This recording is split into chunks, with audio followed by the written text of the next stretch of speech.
All right, guys.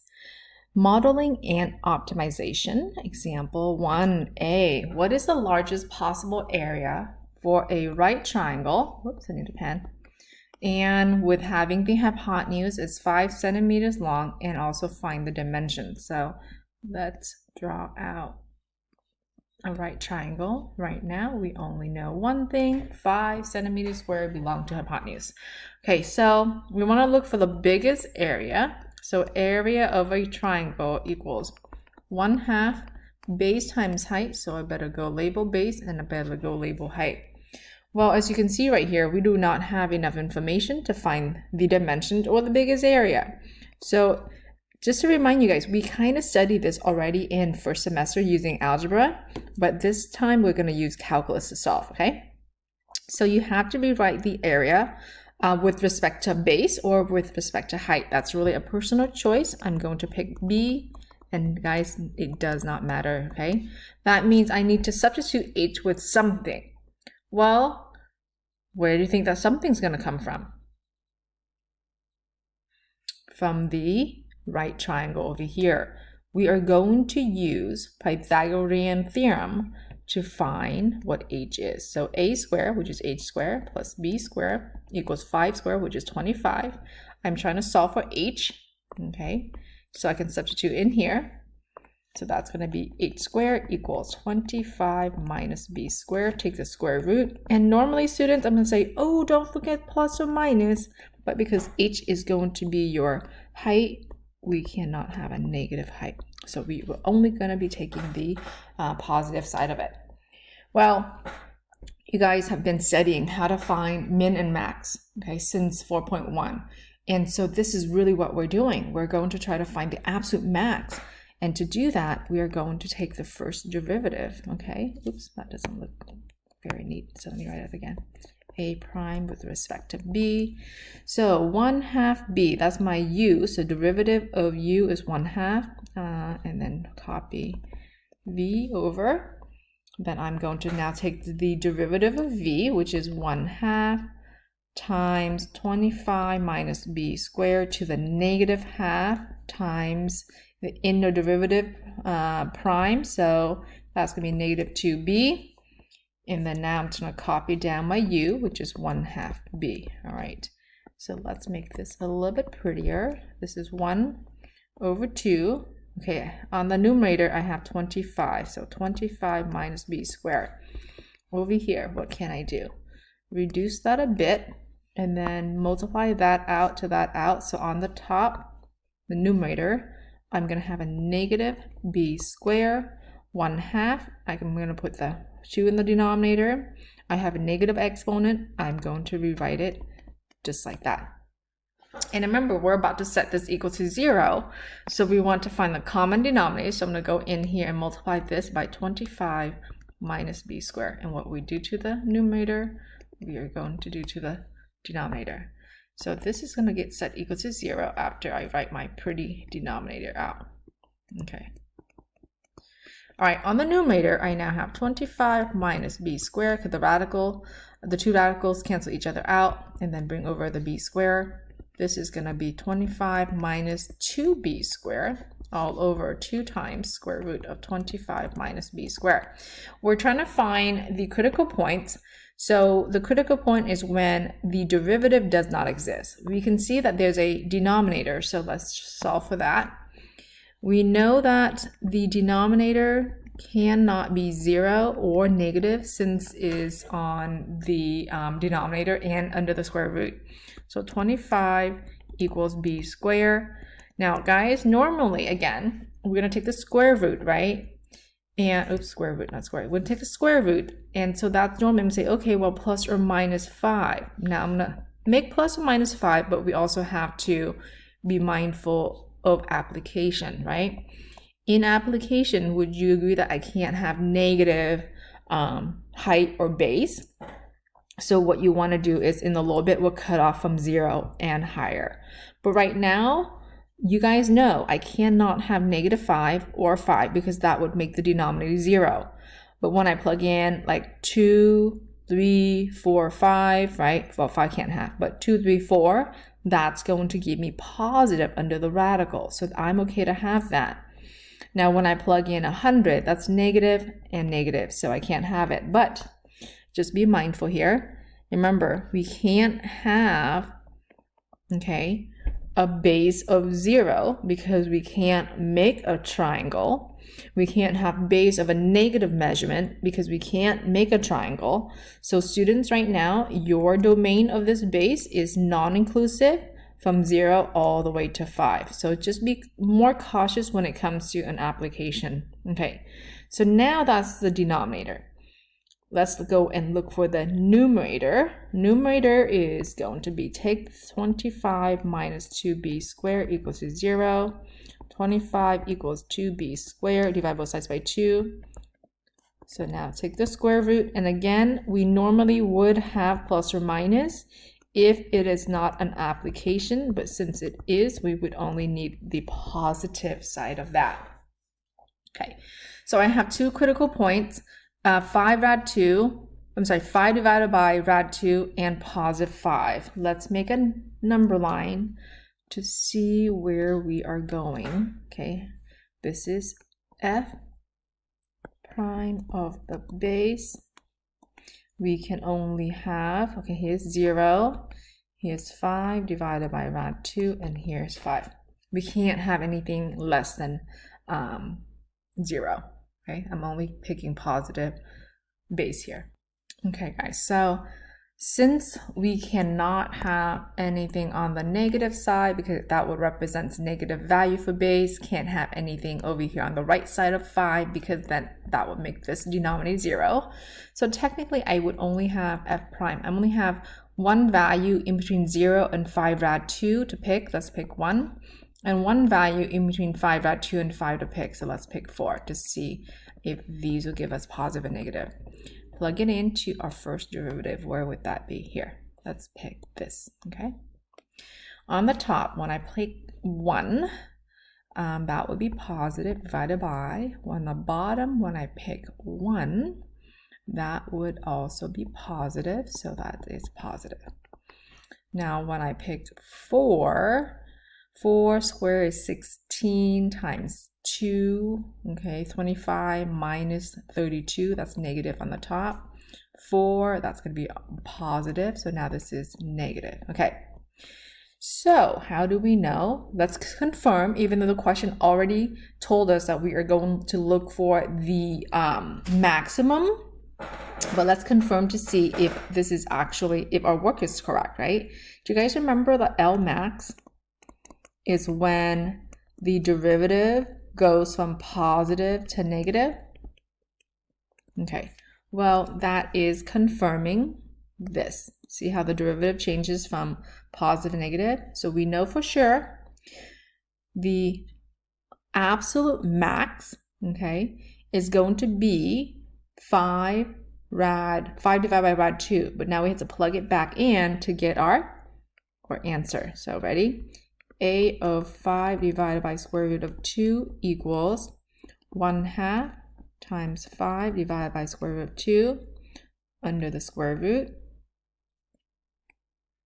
25 divided by 5 divided by rad 2 squared, so that's 25 over 2. Okay, so let's see what my largest area is. We are going to have 1. So 5 over 2 rad 2 under the square root. I'm going to make this into a 2. So this is now a 50. That's going to be 25 over 2 under the square root. Then this is going to give me 5 rad 2 times 5 over rad 2. And so that's 25 over 2 times 2. So that's 25 over 4, y'all.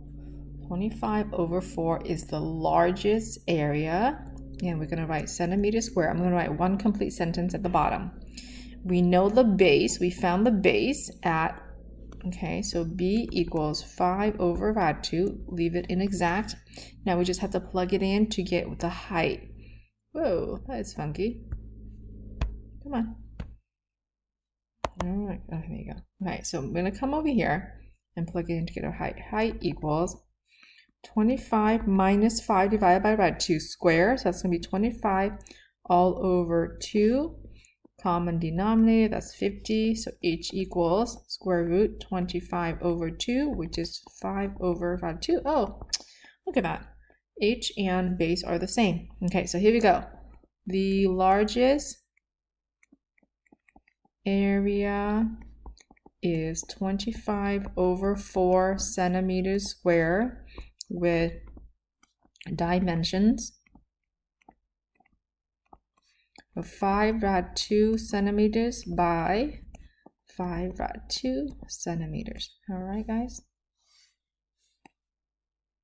All right, guys. So 1b says, what is the largest possible area for a rectangle whose perimeter is 8 meters, and what are its dimensions? And again, very similar to 1a, except now you just have a rectangle. So students, I am not going to solve this all the way for you. I will set you up. Largest possible area. So you are going to start with an area formula, which is base times height. Base, height, and you can use any variable you want, okay? You have a perimeter of 8 meters. So perimeter is 8 meters. All right, and we're looking for dimensions in addition to the largest area. So I'm going to write the largest area is, you fill this in after you do your work, and I think it's meters square with the dimensions of blank centimeters, nope, meters, my bad, blank meters by blank meters, okay? That's your job to fill out in a little bit. So what should you do? Similar to example 1a. You want to start with area equals base times height, rewrite it with one input. So let's say you pick B, and no, it doesn't matter. Then you're going to keep B here and substitute H. Where are you going to get your H? Well, from the perimeters over here. So you got 8 meters for its perimeter. Well, perimeter of your rectangle is 2 base plus 2h. So now do me a favor, solve for h, substitute in, okay? Then I want you to use first derivative to see if you can find your absolute max. And then once you have that, do some basic math and then fill in your answer below. Example 2a, a rectangle has its base on the x-axis. Okay, so let's draw a coordinate plane. Are you ready? Okay, it's base on the x-axis. So it looks like I'm gonna have some base here. So a rectangle base on the x-axis, and its upper 2 vertices on the parabola. Oh man, let's graph that out. So this is y equals negative x squared plus 12. You're going to have a vertex at 0, 12. So let me, do I need 12 tick marks? 1, 2, 3, 4, 5, 6, 7, 8, 9, 10, 11, 12. All right. I'm sketching out our parabola for now. I also need to find the x-intercept. So x-intercept is when y equals to 0. So an x squared equals 12 square root of 12. Square root of 12 is in between 9 and 16. So square root of 9 is 3 and square root of 16 is going to be 4. So I just need 4 tick marks. 1, 2, 3, 4. 1, 2, 3, 4. All right. Square root of 12. In between that, this is square root of 12.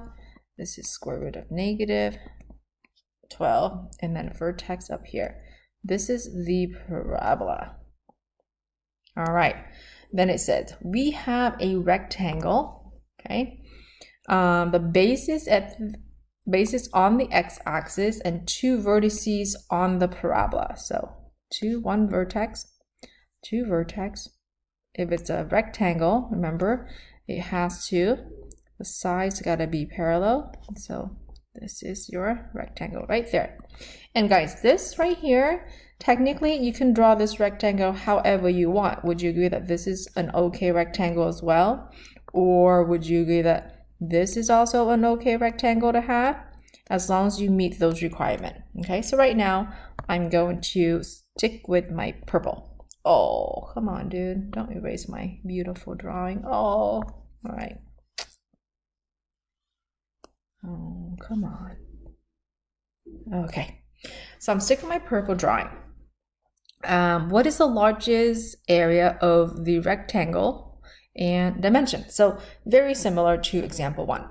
I'm going to do the same way. Okay, so area is going to be base times height, which is going to be, well, let's look at the base really quickly, y'all. Let's see. Let me sketch this again. Okay, so the base is here. So if I were to label this point, students, this is going to be unknown x, right? Comma, unknown y. Well, if that's the case, then this is going to be 2x. So the base is going to be 2x. And the height is 1 unknown y. So that's your area formula. Well, we cannot have one equation with 2 variables. So just like earlier, we are going to rewrite it with respect to x. So 2x times y is this. So that's what we are going to substitute in. 12 minus x squared. And then from here, looks like, honestly, guys, this one looks easier to distribute and then use a power rule. So that's going to be 24x minus 2x to the third. See? So take the derivative and see if we can find absolute max. Okay, that's 24 minus 6x squared. Let's find critical points. So set equal to 0. 24 equals 6x squared. Divide both sides by 6. So I'm going to get 4 equals x squared. Take the square root. Normally, like I said, we would do plus or minus, but because we are looking for dimensions, we are going to stick with the positive 2. So 1x, students, is positive 2. But remember, this base is 2x. So right now, we have a base. I'm going to move over really quickly. So your base right now is 2x, which is 4 units, okay? Okay, so now your height, I'm going to plug in 12 minus 2 squared. So that's 12 minus 4, so 8 units. So right now your height is 8 units. So that means your area is 4 times 8, right? Base times height. So area is going to be 32 units square. All right, so let's write a complete sentence with all of that in there. The largest area is 32 units square with dimensions of 4 units by 8 units. Okay, box that up. Okay, to be said, a right triangle has one vertex on the graph of y equals 9 minus x squared. So you know what, normally when I see these, I write them in order and I graph them out. So I'm going to move this down. Okay, so the vertex is 0, 9. So I'm going to go 1, 2, 3, 4, 5, 6, 7, 8, 9. I need to find x intercept. So y equals to 0. And then that's x squared equals 9, x equals plus or minus 3. So x intercept, we're not dealing with lengths yet. I'm just sketching out the parabola here so I can draw my triangle. Okay, so that's the curve. So the triangle has one vertex on that parabola, but the x has got to be positive at some random point x comma y. All right, so positive x means I'm in quadrant 1. So this is x comma y. Okay, another at the origin and a third on positive x-axis. Well, since it is a right triangle, and again, it's not on 2. Okay, this is just randomly drawn. Okay, so right triangle like that. So that is positive x comma 0. Beautiful. All right, guys. So what is the largest area? Perfect. So we are going to look for area equals 1/2 base times height. Here is your base, which is an x, and here's your y, which is your height. So area equals 1/2, base is x, height is y. And just like all other previous questions, right? We can't have two variables, so we have to take out one of the variables and substitute with something we come up with or something that's already given to us. Since y is already given to us, it's easier to substitute y with 9 minus x squared. Now we are going to, for me anyway, you can use product rule, but for me, I'm just going to FOIL this out and then use power rule. So that's going to be 9 over 2x minus 1/2 x to the third. Okay, so the derivative, the reason we need the derivative is so we can find the absolute min and absolute max. So 3 over 2x squared. Let's find the critical points. So 9 over 2 equals 3 over 2x squared. Let's get rid of 3 over 2 by multiplying 2 over 3. 2 over 3. Cancel, cancel, cancel, cancel, cancel, cancel. 9 divided by 3 is going to be 3. So I'm going to move it here. So 3 equals x squared, x equals 2. And again, if this is not an application, you would need plus or minus, but x represents the base. Oh yeah, cool, I got base. All right. The height represents its y, so it's going to be 9 minus rad 3 quantity squared, so that's 6. So this is your height. Okay, so now we are going to plug it in to get the area. Area is 1/2 base times height, which is 1/2. Base is rad 3, height is 6, so that's going to be 3 rad 3. All right, so we have everything we need. Let's write a complete sentence. The largest area is 3 rad 3 unit square with dimensions of rad 3 units by 6 units. Okay, box it up. All right, guys, so to help you guys solve these optimization problems successfully, these are some strategies for solving your maximum or minimum problem. Okay, so number one, understand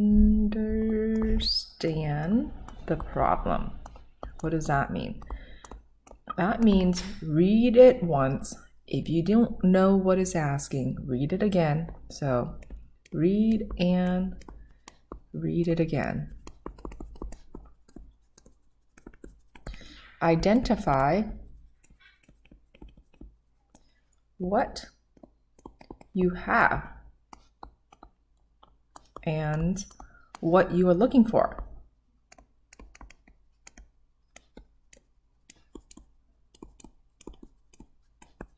Okay, I normally underline these things, okay?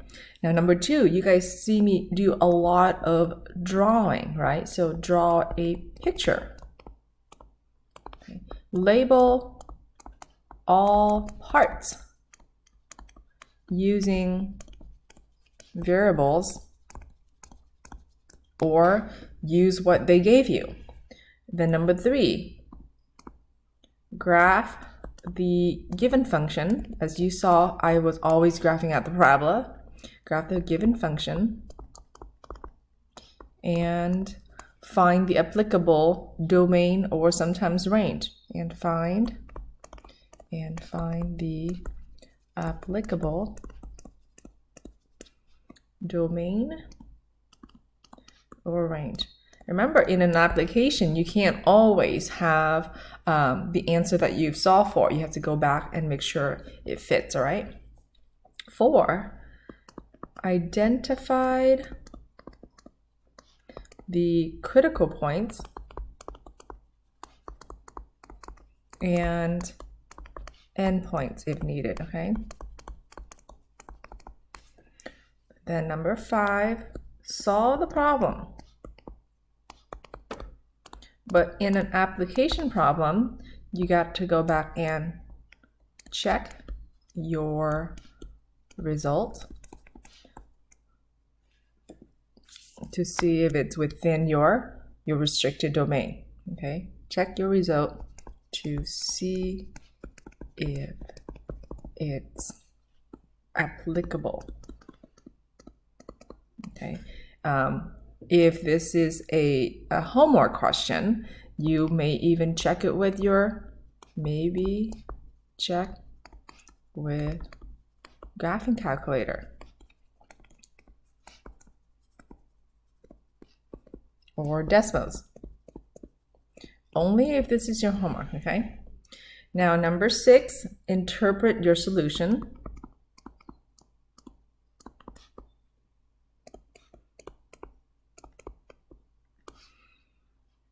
Using complete sentences. Okay. Now, when you guys write your sentence or sentences, make sure it makes sense. All right, guys. Make sure it makes sense. How about that? Make sure it makes sense. All right.